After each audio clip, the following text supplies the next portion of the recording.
గోదావరి జిల్లాల్లో medical mafia రెచ్చిపోతోంది. ప్రజల ప్రాణాలను లెక్క చేయకుండా డాక్టర్ ప్రిస్క్రిప్షన్ లేకుండా నిషేధిత మెడిసిన్స్ కూడా అడ్డగోలుగా విక్రయిస్తున్నారు. టీవీ9 వరుస కథనాలతో అధికార యంత్రాంగం కదిలింది, వరుస దాడులు చేస్తోంది. అందుకు సంబంధించిన డీటెయిల్స్ చూద్దాం. పశ్చిమ గోదావరి జిల్లాలో కొనసాగుతున్నాయి డ్రగ్ కంట్రోల్ అధికారుల దాడులు. విచ్చలవిడిగా అక్కడ వయాగ్రా, గర్భ విచ్ఛిత్తి మందుల అమ్మకం కొనసాగుతోందని అధికారులు గుర్తించారు. హైదరాబాద్ నుంచి తీసుకొచ్చి ఇక్కడ అమ్ముతున్నారని నిర్ధారించారు. ఇక ఏజెన్సీ ప్రాంతానికి సరఫరా చేస్తున్నాడు రాజమండ్రికి చెందిన గణేష్ అనే వ్యక్తి. 3 షాపులపై డ్రగ్ కంట్రోల్ అధికారులు దాడులు చేశారు. ఆ షాపుల్ని సీజ్ కూడా చేశారు. అధికారుల దాడులతో ఆ మందులన్నింటినీ రహస్య ప్రాంతాలకు తరలిస్తున్నారు మందుల షాప్ ఓనర్లు. అధికారుల దగ్గర మరో 30 నుంచి 50 షాపుల వరకు లిస్ట్ ఉంది. తనిఖీలు కొనసాగుతున్నాయి.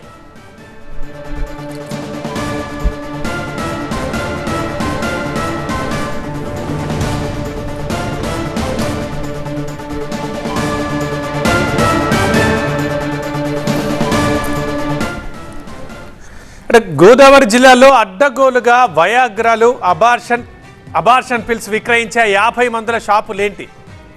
సో దానికి సంబంధించిన వివరాలు మనం తెలుసుకుందాం. ఒక్కసారి మా ప్రతినిధులు కూడా రెడీగా ఉన్నారు అందించడానికి. ఏలూరు నుంచి మా స్పెషల్ కరెస్పాండెంట్ రవి ఉన్నారు, రాజమండ్రి నుంచి మా స్పెషల్ కరెస్పాండెంట్ సత్య ఉన్నారు. ముందుగా రవి దగ్గరికి వెళ్దాం. రవి, అసలు ఈ విషయం అధికారులకు ఎలా తెలిసింది? దాడులు ఎప్పుడు స్టార్ట్ అయ్యాయి? ఇప్పటిదాకా ఎన్ని షాపుల్ని తనిఖీ చేశారు, ఎన్ని సీజ్ చేశారు, అండ్ ఇంకా ఎన్ని షాపులు ఉన్నాయి లిస్టులో? అంటే వాస్తవానికి ఈ వయాగ్రా ట్యాబ్లెట్లు కావచ్చు, అబార్షన్ కిట్లు కావచ్చు, ఇవన్నీ నిషేధిత మందులు ఏం కావు. మార్కెట్లో ఎప్పటి నుంచో చలామణి అవుతున్న మందులే. అయితే ఎలా వాడాలి, ఏ మోతాదులో వాడాలి, ఎవరు వాడాలి, ఏ విధంగా వాడాలి, ఇవన్నీ కూడా వైద్యుల సూచనలు, నిపుణులైనటువంటి డాక్టర్లు సూచిస్తారు. ఆ మేరకు ప్రిస్క్రిప్షన్ తీసుకొని దాన్ని ట్యాబ్లెట్స్ కొనుగోలు చేసి దాన్ని వినియోగిస్తుంటారు. అయితే ఏం చేస్తున్నారంటే వీటికి సంబంధించినటువంటి సిఎఫ్ ఏజెంట్లు ఎవరైతే ఉన్నారో, మందుల తయారీ కంపెనీలకు సంబంధించినటువంటి హోల్సేల్గా సరఫరా చేసేటువంటి వ్యక్తులు, అదేవిధంగా ఇతర రాష్ట్రాల్లో ఉన్నటువంటి మందుల వ్యాపారులు, వారి దగ్గర నుంచి తీసుకొచ్చి అనాథరైజ్డ్గా 4 రెట్ల అధిక ధరలకు అమ్ముతున్నట్టు చాలా సందర్భాల్లో గతంలో మనం కూడా నిఘా చేసాము. ఒక పచారీ షాపులో కూడా ఈ వయాగ్రా ట్యాబ్లెట్లు అమ్మినటువంటి పరిస్థితి. అంటే ఏంటంటే వాళ్ళకి మెడికల్ షాపులకి ఒక లింక్ ఉంటుంది.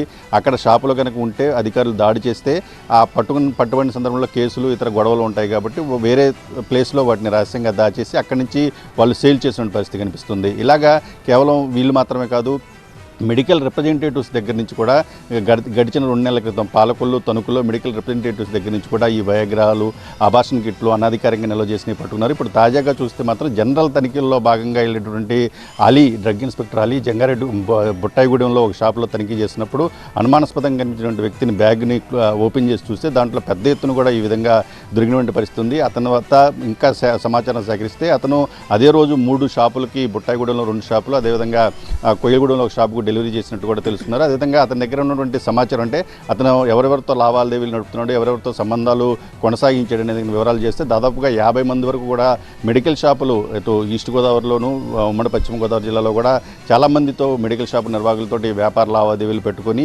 వీటిని ఇతర ప్రాంతాల నుంచి తీసుకొచ్చినటువంటి మందుల్ని ఆ బిల్లు లేకుండా ఇవ్వడం, అదేవిధంగా డబ్బులు కూడా ఎక్కడ కూడా లావాదేవీలకు సంబంధించిన సమాచారం ఉండదు, ఎక్కడ కూడా రికార్డ్స్లో కూడా ఇవి నమోదు కావు. ఈ విధంగా అమ్ముతున్నటువంటి పరిస్థితి కనిపిస్తుంది. వీటిని అన్ని ఏదంటే కుర్రాళ్ళు కావచ్చు, లేదా యూత్ వీళ్ళు కావచ్చు, లేదా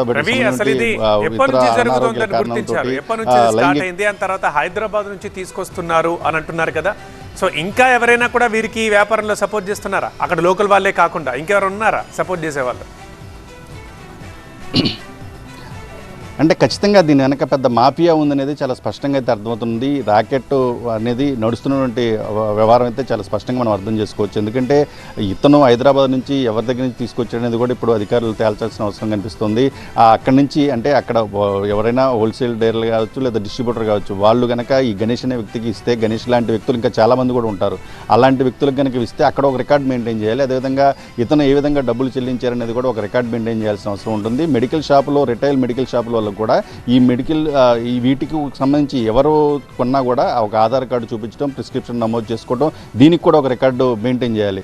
అధికారులు వచ్చి అడిగినప్పుడు మీరు ఎక్కడ కొన్నారు, ఎవరికి ఇచ్చారు, ఈ నెలలో ఏమి లావాదేవీలు జరిగినాయి అనేది కూడా ఈ డ్రగ్ ఇన్స్పెక్టర్లకు తెలియజేయాల్సిన అవసరం ఉంది. అందుకోసం మాత్రమే ఇన్ని చికాకులు ఉంటాయి కాబట్టి అసలు ఇది మొత్తం అంతా జీరో బిల్లింగ్ వ్యాపారంగా మార్చేశారు.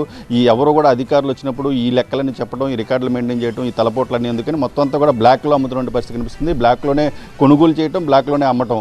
అయితే ఇప్పుడు పెద్ద ఎత్తున గడిచిన 2 రోజుల నుంచి కూడా టీవీ 9లో పెద్ద ఎత్తున ప్రసారాలు వస్తున్న నేపథ్యంలో మొత్తం షాపుల్లో ఉన్నటువంటి చాలా ఇలాంటి ట్యాబ్లెట్స్ అన్నింటిని కూడా వాళ్ళు సీక్రెట్గా వేరే ప్రాంతాల్లో పెట్టుకున్న పరిస్థితి కనిపిస్తుంది. ఎప్పుడైతే అధికారులు అలర్ట్గా ఉంటారో, అధికారులు దాడులు చేస్తున్నారో, లేదా అధికారులకు సమాచారం వచ్చిందంటే ఒక షాపులో కనుక ఎక్కడన్నా ఒక డ్రగ్ ఇన్స్పెక్టర్ రైడ్ చేస్తే మొత్తం మిగతా షాపులలో క్లోజ్ చేయడం, లేదా అదే రోజు ఉన్నటువంటి అనాధికారికంగా ఉన్నటువంటి ట్యాబ్లెట్స్ అన్నింటిని కూడా మాయం చేయడం, ఈ రకమైన ప్రాక్టీస్ చాలా పెద్ద ఎత్తున జరుగుతుంది. అదేవిధంగా వీళ్ళకి సంబంధించిన అసోసియేషన్లు, యూనియన్లు, వీళ్ళకి సంబంధించిన రాజకీయ వ్యక్తుల యొక్క ప్రలోభాలు, అధికారులపైన ఒత్తిడి తీసుకురావడం, కేసుల్ని నమోదు కాకుండా చూసుకోవడం, ఈ రకమైన కార్యకలాపాలు కూడా జరుగుతున్న పరిస్థితి కనిపిస్తుంది. ఇక యాక్ట్ ప్రకారం అయితే షాప్ సీజ్ చేస్తారు, మందులు తీసుకెళ్లి కోర్టులో ప్రొడ్యూస్ చేస్తారు, కోర్టులో కేసు నడుస్తున్న పరిస్థితి కనిపిస్తుంది. అంటే అరెస్ట్ చేయడం అనే ప్రొసీజర్ అనేది డ్రగ్స్ అండ్ కాస్మెటిక్ యాక్ట్లో డ్రగ్ సంబంధించిన అధికారులకు లేని నేపథ్యంలో, అంటే ఈ చట్టంలో ఉన్న లోపాలు ఆసరా చేసుకుని పెద్ద ఎత్తున వ్యాపారం అయితే జరుగుతున్న పరిస్థితి, ఎప్పటి నుంచో జరుగుతున్న పరిస్థితి కనిపిస్తూ ఉంది. రైట్ రవి.